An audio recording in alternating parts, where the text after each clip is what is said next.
Give me a child until it's 7 and I will show you the man. Your life is a printout of your subconscious behavior. The movie The Matrix is not science fiction, it's a documentary. Falling in love is the equivalent of taking the red pill biologically, because what it does is it keeps you what they call mindful, keeps you conscious. There is no cancer gene. That's an absolute truth. I can say it right here. There is no gene that causes cancer, not one. You have to have some life stimulus, kick it off. Stress is a chemical. It causes the blood vessels to shut down. If you understand epigenetics, you don't need the pharmaceutical industry. You can heal yourself without drugs? And I go, absolutely. It's really an adjustment of consciousness, not an adjustment of your biology. The brain is the chemist. Change the picture, you change the chemistry. The pharmaceutical industry runs the show in medicine. If you could put this kind of healing that I'm talking about into a capsule or tablet, they'd be talking about it right now. A gene is a blueprint. Genes are not a metric of evolution. What is the metric? Consciousness. 7 billion humans come together to create a super organism called humanity. That's our evolutionary paradigm. That's where we're going.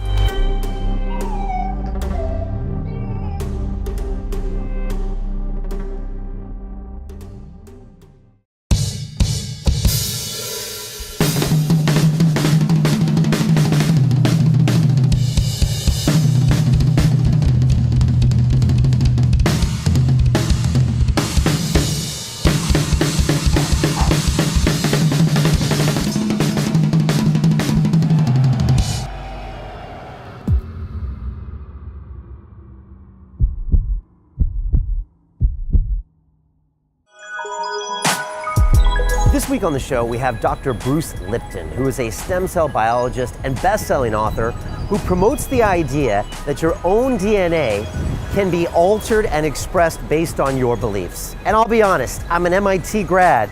I was taught science as a kid, and I wasn't really feeling some of this because it sounded kind of woo-woo. But he has some interesting points. He coined the term epigenetics, and he really says it's about the expression of that DNA that really matters. And we've been taught since kids almost a fatalistic belief that our futures were preordained by our genetic material, and it's just not really true.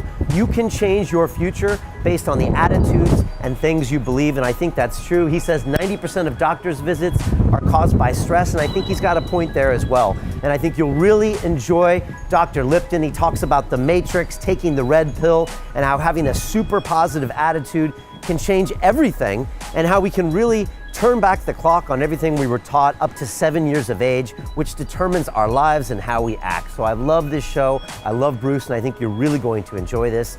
And I also love building businesses. And that's what we're doing with the Business Accelerator. It opens in 1 week. I'm taking a small group of students from around the world through 8 weeks of entrepreneur boot camp. I'm gonna make sure you do the work to turn your passion into a business, just like I did with London Real. Started off 6 years ago as a tiny podcast, and now it's a 7-figure global media company that's moving to our new offices in this big building above us.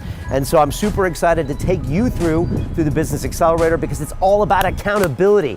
I'm gonna make sure you do the work over 8 weeks. We have a patented system that drags you through kicking and screaming to turn your passion into that business. I've graduated hundreds and hundreds of students. We know what we're doing, so jump in. We won't do this again until next year. This is our most popular program ever. So go to londonreal.tv/biz, B-I-Z, start watching the free videos and join me. And now I will leave you with Dr.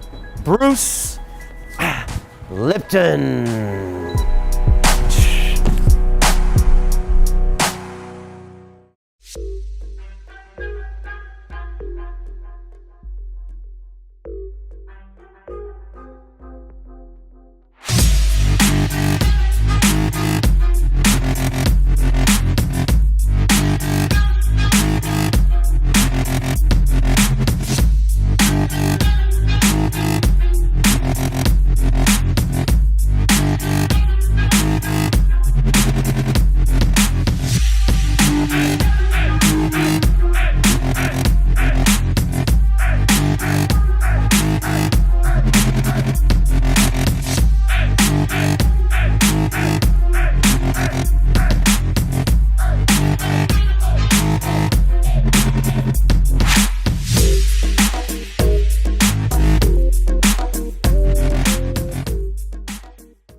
This is London Real. I am Brian Rose. My guest today is Dr. Bruce Lipton, the stem cell biologist and best-selling author who promotes the idea that genes and DNA can be manipulated by a person's beliefs. Your pioneering research at Stanford University on cloned stem cells presaged the revolutionary new field of epigenetics. Your books, The Biology of Belief, Spontaneous Evolution, and The Honeymoon Effect, explain the mechanisms by which consciousness and perceptions control our health, genetics, and the character of our lives. Bruce, welcome to London Real. I am so happy to be here because we have some wonderful stuff to talk about, exciting stuff. I can't wait. And you know, I have been conflicted coming up to this show because I'm kind of from two different worlds. And let me explain that, and then you can jump in and tell me like about your worlds. But as I said earlier, I went to school on the East Coast at MIT. And so I was trained as an engineer, and I was the science kid at school, and I was taught these are this ways and this is how the world works. And yet, the last 6 years on London Real, I've been talking with people that have incredible ideas about consciousness, about spirituality, about energy. And so when I hear you talking about DNA, which I was taught is one thing, and yet now consciousness and perceptions and beliefs and how it can affect biology, two parts of my brain conflict and collide. I'm sure you get this a lot. And so in one sense, it's like someone is saying what my religion used to be, science is wrong, and yet part of my heart knows that it's not right. So how does that sound to you? Well, it's very interesting because I had to deal with the issue of teaching medical students and going into the classroom, teaching conventional curriculum is the old genes control life story. And so I go in there and teach that to medical students. But when I'd go back in my lab and look at my research on stem cells, my research revealed conclusively that the environment in which the cells live determine genetic activity. So it's complete opposite of what I was teaching in medical school. And the difference is profound. The conventional story, almost everybody's programmed with genes turn on and off, and then they control the character of your life. And if you buy that story, which I did and which I was teaching, it really means that we're victims of our heredity. We didn't pick the genes as far as we know. You don't like the traits, you can't change the genes, and the genes appear to turn on and off by themselves. All of a sudden you see your life is not under your control, it's under the control of the genes. And a lot of people feel that way looking at their family history and going, oh my goodness, I might have the genes for cancer or whatever it is. Right, and things like 23andMe now probably just reinforce that idea. Because you can go to 23andMe and then you can look at all of your danger zones. Because I did the genetic test and people said, oh, are you supposed to have all these things? And I'm like, I didn't even look, because does that make it worse? Well, it does, because since consciousness is involved, if once I feed you with an idea that you are susceptible to something, look, I can feed you with an idea that this pill that we just got from the pharmaceutical company, it's the greatest, best thing for your issue. And I give you this pill and you get better. And then later you find out it was a sugar pill and everybody goes, yeah, that's called the placebo effect. And I go, what does it really mean? I said, you didn't get healed by the pill, you got healed by the belief in the pill. And I go, well, yeah, that's what placebo is all about. And at least minimum of one third of all medical intervention is, it's a placebo effect where the healing comes from. And everybody goes, yeah, I know about the placebo. I go, yeah, but that's a result of positive thinking. What about negative thinking? And this is what we don't talk about, but the reality is it's equally powerful in regard to affecting your biology as is positive thinking, but it works in the opposite direction. A negative thought is called the nocebo effect, can cause any disease and you can die. If you believe you're going to die, you can die from the belief. So we really have to watch out because, as psychologists would tell us, 70% or more of our thoughts are negative and redundant, replaying the same negative thoughts. I go, if thoughts had nothing to do with it, fine. But thoughts, positive or negative, shape our biology. And all of a sudden it says, well, now it's time to wake up because our negative thinking is manifesting a negative life experience. Right, and I do believe that's true, and I want to get to that definitely. But back to this genetics, when you actually talk to people, I guess, like you said, we've been sold early on in our lives that, okay, this great thing came out, it's the double helix and Watson and Crick, and it determines all these things. It happened in the 60s and 70s, and yet now we believe it's gospel. And you're here to say that it's not predetermined. There's other things going on besides your DNA controlling your future. Is that right? Oh, 100%. But it's not just me saying this. It was me saying this when I first started doing this work in 1970. And my research was repeatable every day. I could stem cells are embryonic cells, so they have no potential until you put them in an environment.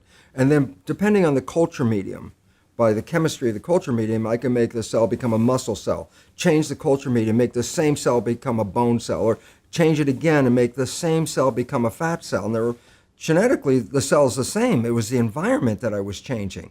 And I started talking about that long before the new science called epigenetics had come into vogue, which was 1990. So I was like 20 years ahead. And of course, for much of that time, my colleagues looked at me like I was a crazy guy because everybody knew the conventional dogma. And I was, coming up with a whole different line of belief about it. And now it's come into mainstream. The only problem is this: when you invest so much money into a belief system, and then a belief system isn't really right, you try to hold on as long as you can, because if you spend hundreds of billions of dollars in this belief, you don't want to just go, oh, okay, we'll just change it. So it's a struggle, but the reality is coming forward, and the public is just becoming aware of it, and it's a revolution because, as I said, if you believe genes control your life, you're a victim of your heredity. Right. Can you explain epigenetics to people who don't know what that is? Yeah. Okay. When I say genetic control, that's the belief that genes control our characters. When I say epigenetic control, almost sounds the same, but epi means above. So when I say epigenetic control, literally it's control above the genes. And this is what we now recognize, that the environment, and very specifically our perception of the environment, changes our genetic activity. So that means, well, wait, that's not a victim, because I can change my environment, I can change my perception, and all of a sudden, if I can do that, then I can control my genes. Well, we're going from victim to mastery, from genetics to epigenetics. Okay.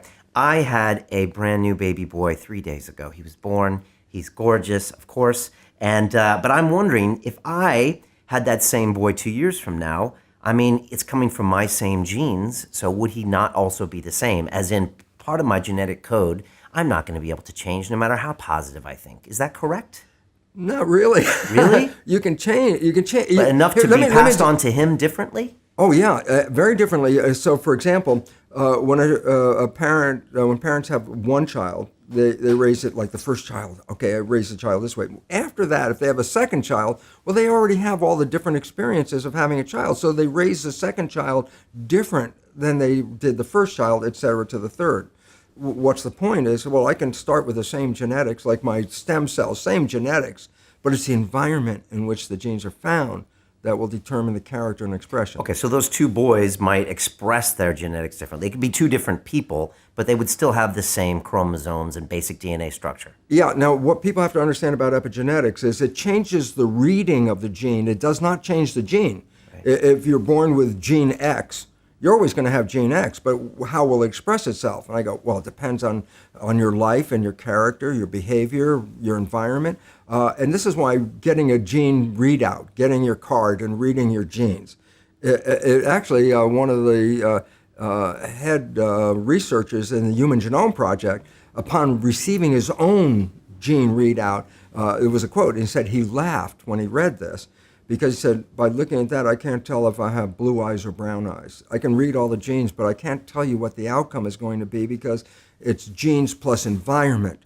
If it was just genes, I would be able to tell you exactly, here's what's going to happen. But most of that is changeable by how you live and where you live. And as a result, there's only about 7 diseases that are caused by one gene, such as hemophilia, cerebral palsy is another one, Tay-Sachs disease is one. So you got about 7 major diseases, only one gene. If you got that gene, and the gene card shows it, okay, you got that gene, you're going to deal with it. All the other diseases are multiple genes. Cancer is a minimum of 12 to 14 genes, so it's not an accident. You can't change one gene and get cancer. You have to change 12 to 14 genes, and all of a sudden, then probability is a chance. It's like, no, we are creating a cancer, and we can uncreate a cancer. People have spontaneous remissions, but they change it not by changing their biology, but by changing their mind. Okay, but if I'm born Caucasian with blue eyes, yes, that I won't be changing with epigenetics. Not easily, not easily. Okay, and so let's separate genes in 2 aspects. There's genes that make a physical body. So that's like the robotic. Here it is. It's a machine, okay? But there are genes on how it's going to behave and how it's going to respond and what kind of issues it's going to face.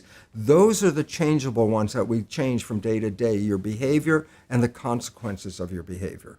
Okay? It's not changing the genes, it's changing the readout. So the simple point is a gene is a blueprint. Right away, this is the biggest problem in the world because the idea of a gene must be an illusion to a lot of people. There's something called a gene and it turns on and off. And it goes, no, let's clear this up. A body is made out of 100,000 different protein building blocks. It's sort of like a giant Lego kit. 100,000 different pieces. You can assemble the pieces this way, make a muscle cell, assemble them this way, make a brain cell. Different pieces, you can plug them together. The pieces are called proteins. They're very complex. The question is, where the heck do the proteins come from? And the answer is, the DNA is a blueprint to make a protein. This is where things get dicey after that for this reason. It's a blueprint. That's exactly what it is. And I say, why is it relevant? I say, well, you go into an architect's office and she's working on a blueprint. You lean over her shoulder and you say, excuse me, is your blueprint on or off? And she would look at you and go, what, are you crazy? It's a blueprint. There's no on or off. Precisely. A gene is a blueprint. It has no ability to turn itself on or off. A gene doesn't know what the hell it does. And the idea is giving all this power to a blueprint has been an error all these years. It's not the blueprint that we're concerned about. It's the contractor who reads the blueprint. And I say, well, what in my biology is the contractor? I go, the mind. Okay. Talk to me about your journey discovering this and your book, The Biology of Belief. As you said earlier, you were teaching these medical students one thing, and yet in your petri dish, you're finding out that other things are happening. How did you get this message out? How was it received? And now, you've taken it many levels further. Yeah. With your own consciousness. It's only been about 30, 40 years since I recognized it, so I had a lot of opportunity to work on this. But the basic idea is simply this. Let's relate my laboratory experience to a human body so that we can connect it. A stem cell is an embryonic cell. We have billions of stem cells in our body right now. I don't care what age you are. The reason is very simple. Every one of us, every day, loses hundreds of billions of cells, normal attrition, normal death. I mean, just in the time we were talking, we probably lost 1 billion red cells in that time. And you got to replace 1 billion red cells. The lining of the digestive tract, 20 some feet of lining, the cells are replaced every 3 days. Well, that's, nearly 1 trillion cells. It's like, well, every day we're losing hundreds of billions. How many days in a row can you go if you don't replace? And the answer is not very far. So I say, oh, well, we have stem cells, embryonic cells, that will replace them. So that's what a stem cell is. Okay. So I put a stem cell in a petri dish, it's an embryonic cell, and I make culture medium. And this is really important because we're going to talk about the connection. The culture medium is the equivalent of blood. If I grow human cells, I look at human blood, the composition, and try to make a version of it in a lab. If I grow mouse cells, I look at mouse blood and make a medium to grow mouse cells in. So I make the medium, and since I'm making it, I can change some of the composition. I'm synthesizing it. That's what I did. So here's the story, very simple.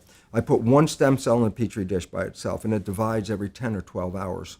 So first there's 1, then there's 2, 4, 8, 16, doubling. 1 week, 30,000 cells in the petri dish. But they're all genetically identical because they came from one parent. So I have 30,000 genetically identical cells. I split the cells into 3 petri dishes, so I have genetically identical cells in 3 dishes. But I changed the composition of the culture medium, a little chemistry change, in each of the dishes. So I have genetically identical cells, but slightly different culture medium. And in one set of dishes, the cells form muscle. In a second set, they form bone. In a third set, the cells form fat cells. You say, well, what controlled the fate? I say, they were all genetically identical. So it wasn't the genes. They all had the exact same genes. The only thing that was different was the environment. Okay. So it's how those genes were expressed. Right, but it was a reflection of the environment. So the cell is adjusting itself to the environment. Change the environment, it changes its adjustment. Okay. So you have this quantum leap in observation. You're like, whoa, what do your colleagues say in academia? Well, they looked at me as a weird kind of guy, because everybody was into genes. Genes were that was before the Genome Project. That was the building up of our genetic repertoire of like everything's genes. And I'm the only guy out there in the corner going, it's not the genes. And they looked at me like the only guy out there in the corner and sort of dismissed it because it didn't fit their conventional story. As a matter of fact, the first time I gave a lecture on it in front of my colleagues, I had left the university, but I come back because I needed a scientific audience to describe what I was working on. At the end of my talk, I said, "Thank you very much." And this room full of people, they just stared at me it was dead silent. I felt like really crazy. I was in front of the room. I said, "Thank you," and they just stared at me. And one guy in the back of the room, I remember he went twice. I mean, it was so clear. And when he did that, everybody looked at him. And then he just put his hands down in his lap. And then about a minute later, they all stood up and they walked out, all my colleagues. And I thought I was crazy. Why does this happen? Why does that kind of thing happen? Because we think science is fact, but science is based on what's in vogue, right? And it's based on trends and all of that stuff, going back to Galileo or any of these things. Every time a scientist has come up with a new idea, that scientist was always claimed as being weird or crazy or, way off track. And then those new ideas come in. Howard Temin. Or sometimes they're just the weirdo. Well, yeah, that's where you got to have to distinguish. Where does weirdo leave off and interesting person begin? Okay? And the fact was this. My research was repeatable every day. And you can predict it. The point about that is in science, prediction means you understand something. If you can predict it before you do it, then you have some insight. My predictions were always accurate. It just didn't fit the conventional storyline.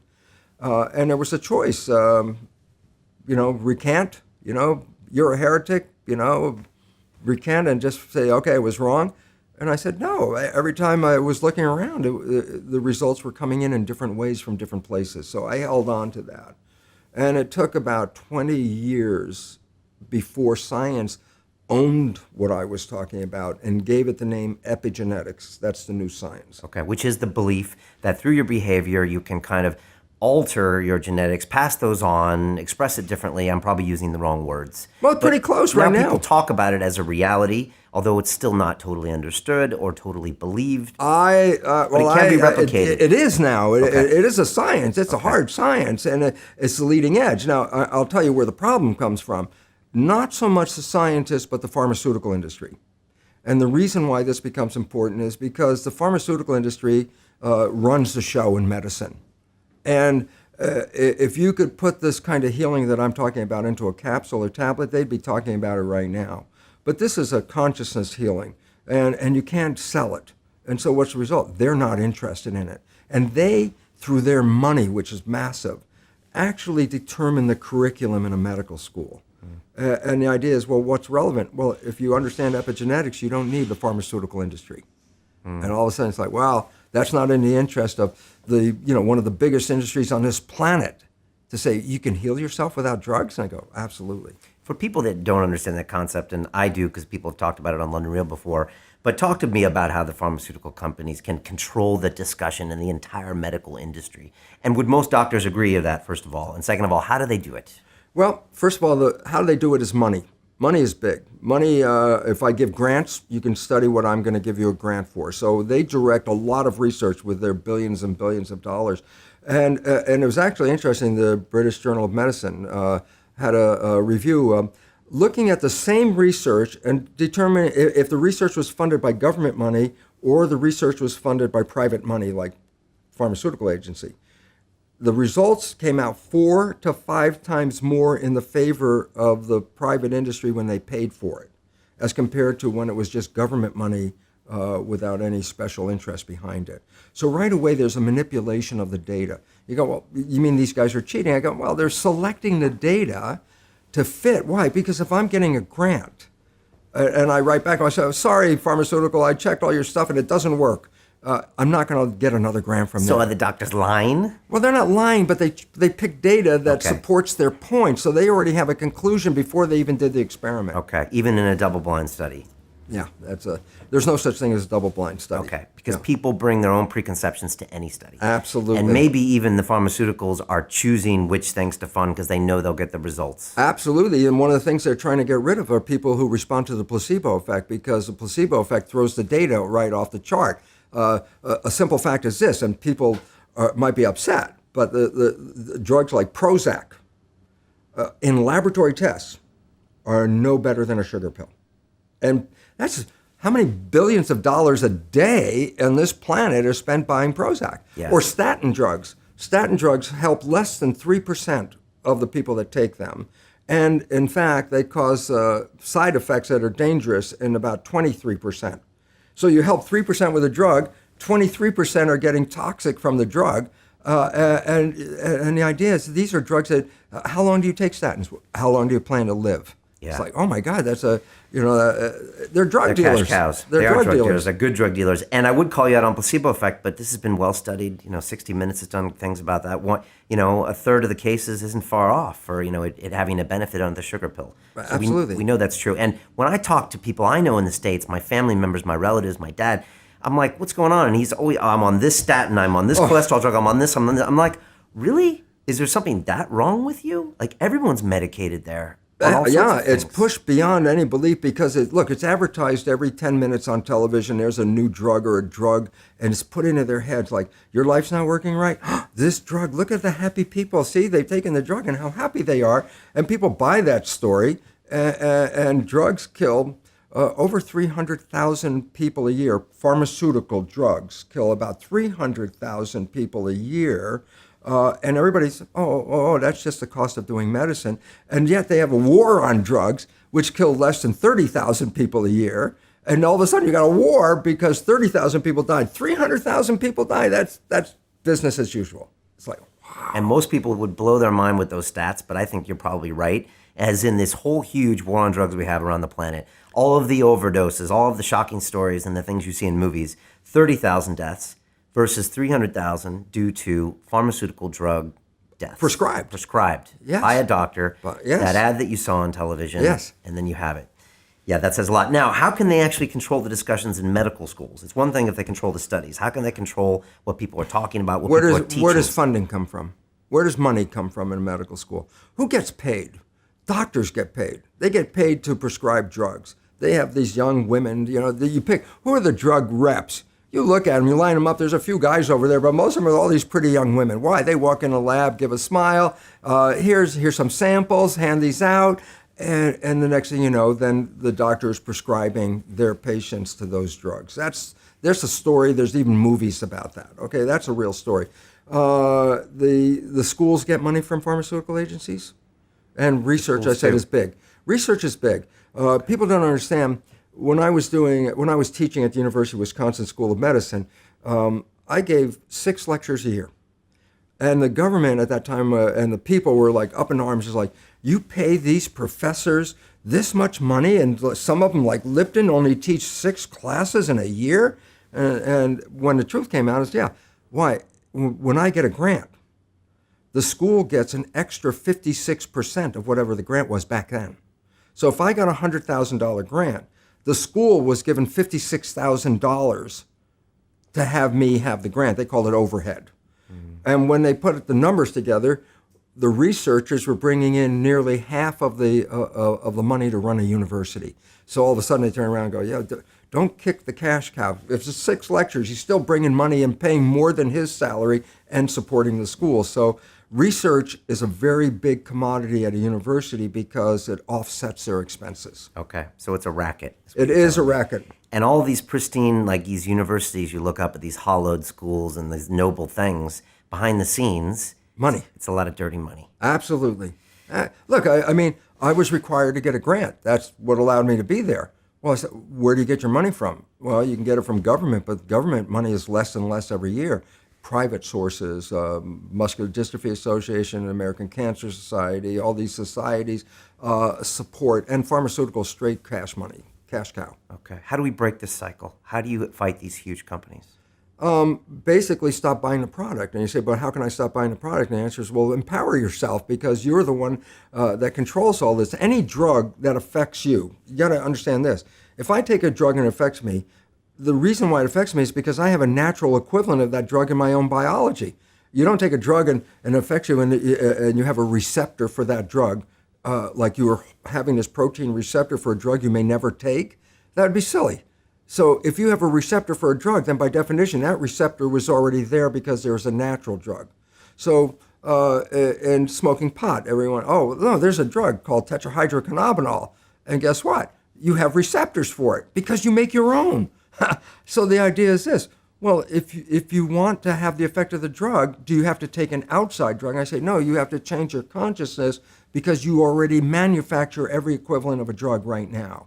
And the idea is, if you're not manufacturing it, then that means your consciousness is not supporting you in your health. And it's really an adjustment of consciousness, not an adjustment of your biology. So it's a mindset shift that we don't need the solution in a pill, that we're not victims, that it's not a fatalist, way of looking at life, that your future is predetermined. Well, see, that's the old genetic story. Oh, right. You've got this cancer gene. There is no cancer gene. That's an absolute truth. I can say it right here. There is no gene that causes cancer, not one. And I say, well, yeah, but look, Angelina Jolie, she had a double mastectomy because she had the BRCA1 gene. And I go, yeah, 50% of the women with the BRCA1 gene never get the cancer. What's the point?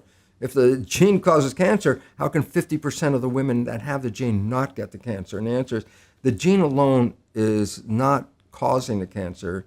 It's associated with it, but it doesn't cause. You have to have some life stimulus kick it off, and then we'll select that gene. Okay? And what would that stimulus be? Mostly in cancer, anger. Is that proven, or is that just a theory? No, there's a collective nature of who are the cancer patients. What's a characteristic of a cancer patient? Most of them are very upset in their lives. They're not happy. They're not, releasing their emotions, stresses, holding them in, bottling them in. And the chemistry of stress is a chemical. And the chemical, here's a simple fact. Stress causes at least up to 90% of doctor visits. You say, how can stress do this? And the answer is very simple. Stress causes a hormone called stress hormones, cortisol, to be released in the body. I say, what does cortisol do? I say, number one, it causes the blood in the viscera, the guts, where maintenance of the body and healing comes from all the organs. It causes the blood vessels to shut down because it pushes the blood to the arms and legs. Why? Stress means you're ready to run, fight or flight. So you push the energy to where you need it, arms and legs. Well, where do you get it from? Well, you squeeze the blood vessels in the gut. Well, this is growth. The viscera is growth. That's what the organs are for. Arms and legs are for protection. What's the point? If I'm in protection, I shut off growth. And more importantly, stress hormones shut off the immune system.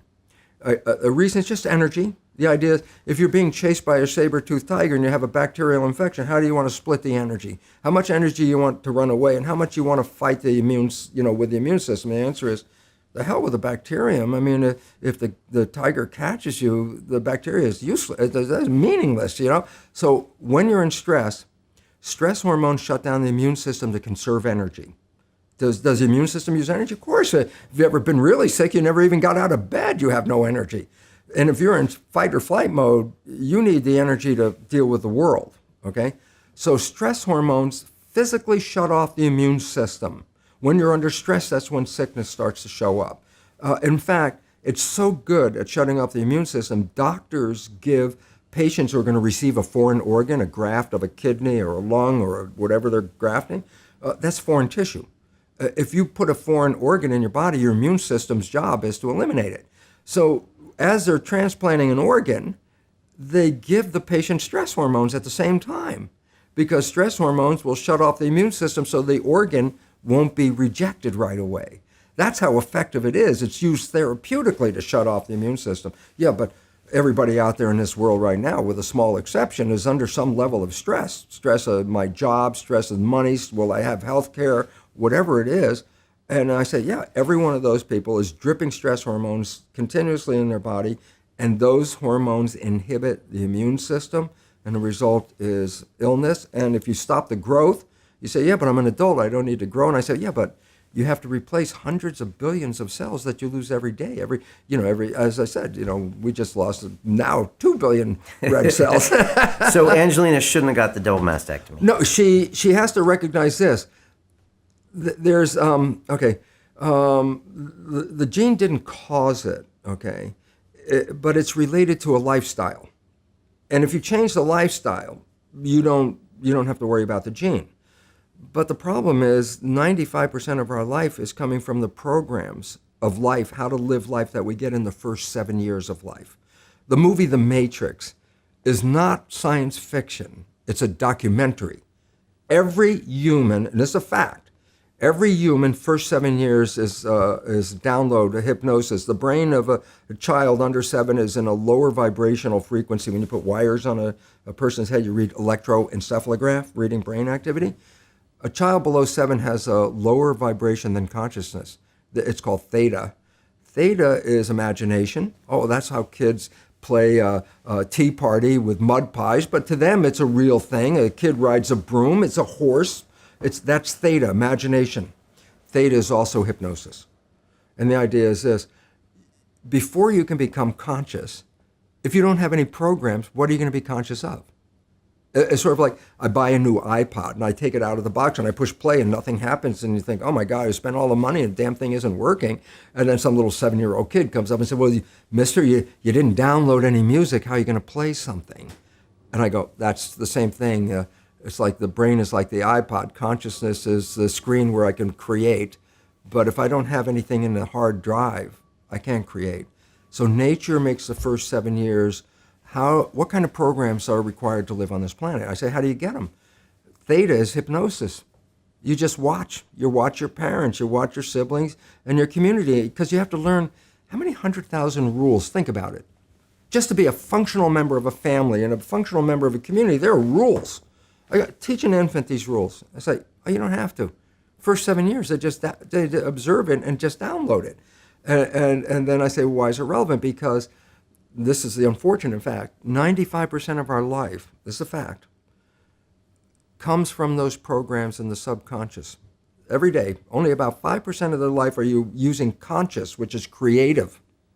5%. So your life is being lived, even though you think you're living your life. Exactly, and you don't see it because it's called subconscious, below conscious. And the Jesuits, for 400 years, they were boasting. People didn't understand. They say, give me a child until it's 7 and I will show you the man.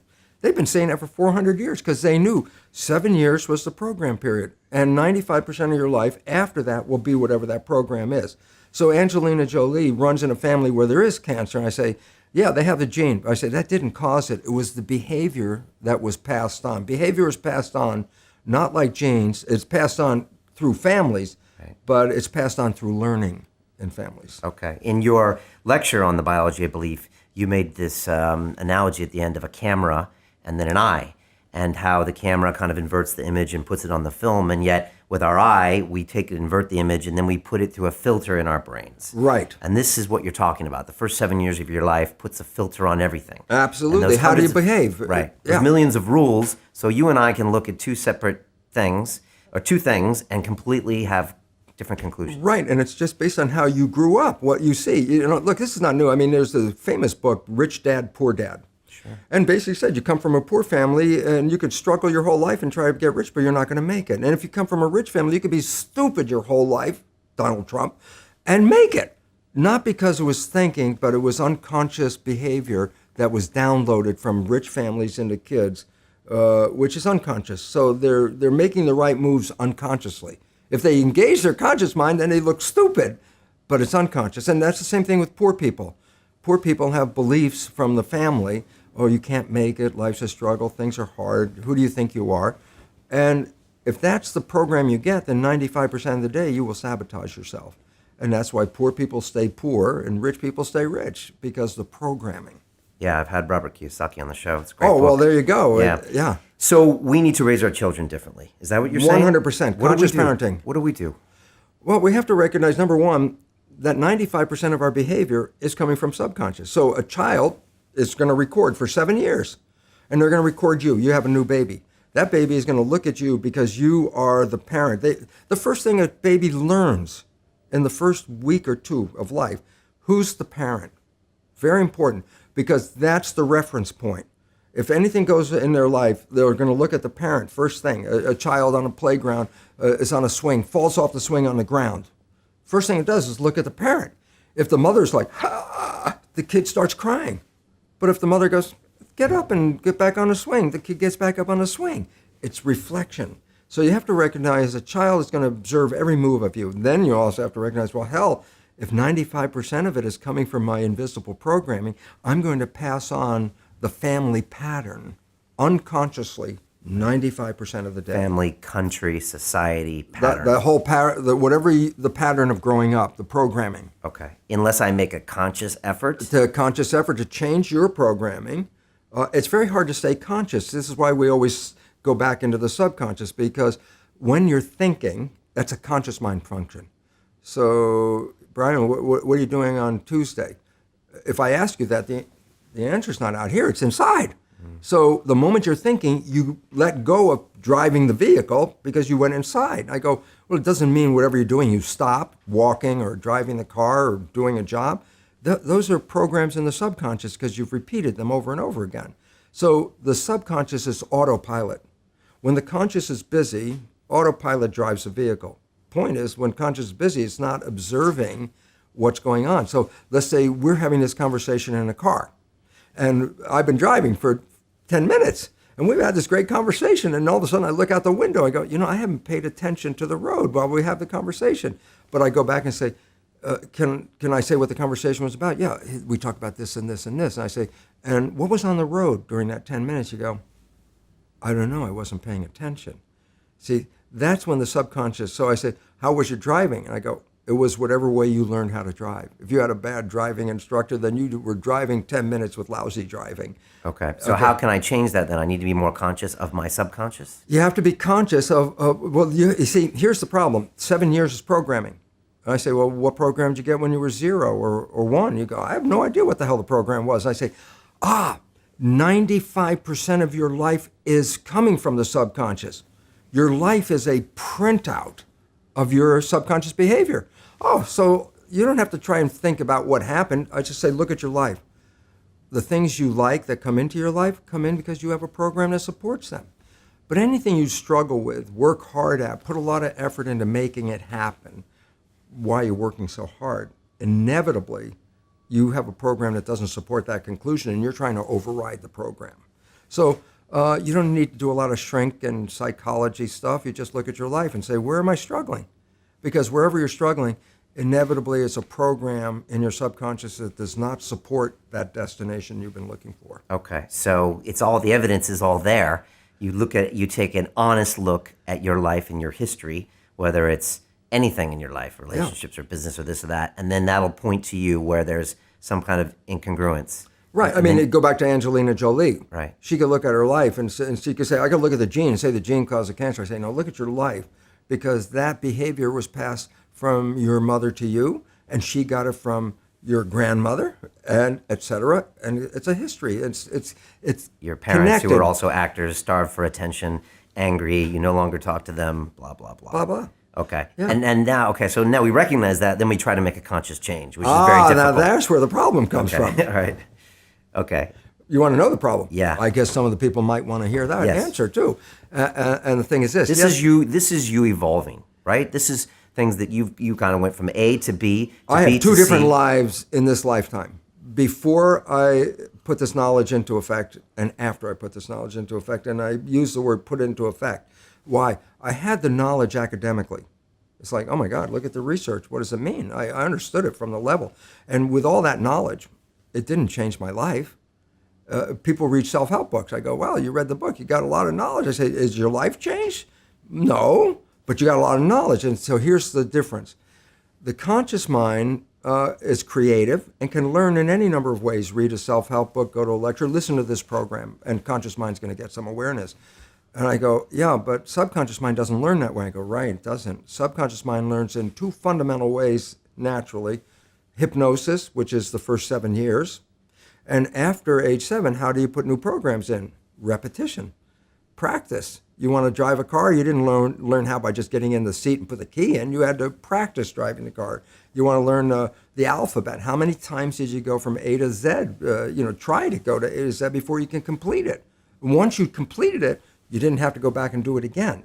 So 2 phases. You want to train the subconscious mind. Hypnosis, repetition. I like the last one because there's a new phrase that's bandied about called fake it till you make it. Meaning, if you're not a happy person, I say, you want to be a happy person? Then repeat all the time, I'm happy, I'm happy. I say, well, you don't look happy or anything. I say, no, who am I talking to? By repetition, I'm talking to subconscious. Okay. If subconscious gets, I am happy, and 95% of your life comes from that subconscious, there will be a point once the subconscious got, I am happy, you don't have to say it again. Okay. It'll be automatic. And that's why we see people do affirmations and gratitude journals and stuff, because if you do that daily, It's repetitive. That's the secret part. Putting a sticky note on the refrigerator is more like a suggestion, but it's not a repetition. So it doesn't work very well. But you have to do, repetition is a habit. It's making habit. So you got to do something religiously in the sense of repeating it to make it work. continue watching this fascinating conversation for free by clicking on the link below to visit our website, and I'll see you on the inside. Falling in love is the equivalent of taking the red pill biologically, because scientists have studied what is called mind wandering. I said, what is mind wandering? I said, well, your conscious mind could be focused on a task, or your conscious mind could go off into think about things, okay? And the relevance about that is when the conscious mind is staying in the front, you're in absolute control. Wishes, desires, what you want, conscious mind, creative, you're in control. But the moment your conscious mind takes off into a thought or starts thinking or whatever going on, it lets go of the wheel, the autopilot takes over, okay? So the idea is this: if your mind is wandering, then you're being run by the subconscious. And it turns out this is very negative. When your mind is straightforward in consciousness, you're controlling the vehicle.